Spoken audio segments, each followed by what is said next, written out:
Hôm nay mình đưa các bạn đi xem mùa anh trai của mình nhá, làm khen á. Đấy, đến nhà rồi đó.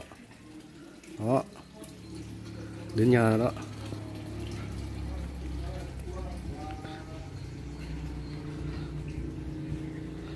Đó. Đây. Nhà có rất là nhiều chim. Đó. Đến đây rồi, đến nhà rồi nhá. Đó. Nó chuẩn bị làm khen đây.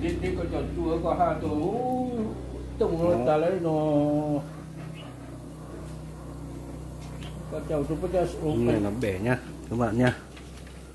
Ôi con bố cháu cây bố xây bể công công như này này, công công như này này. Công làm được 5 cái, làm được 5 cái này, còn vẫn còn 5 cái chuẩn bị làm đây, đang chuẩn bị làm cái này đây. Đó.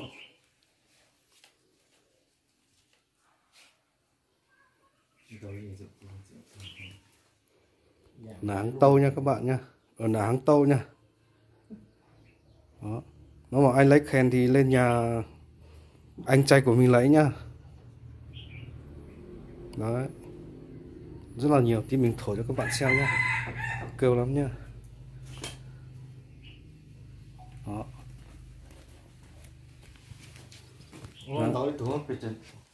Thổi các bạn xem nhá. Đó.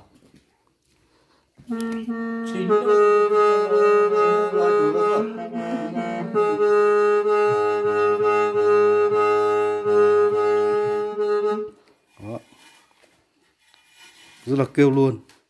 Đó. Cái này ấy, cái này là làm cái này nhá các bạn, cái này là làm cái này nhưng mà đang chuẩn bị làm thôi, đang chuẩn bị làm thôi.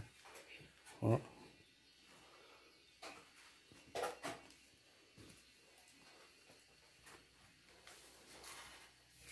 Đó.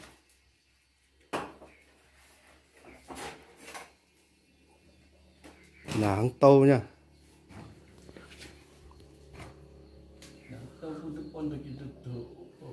Là háng tâu sắp luôn.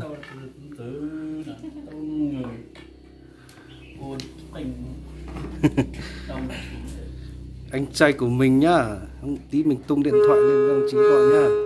Đó, này.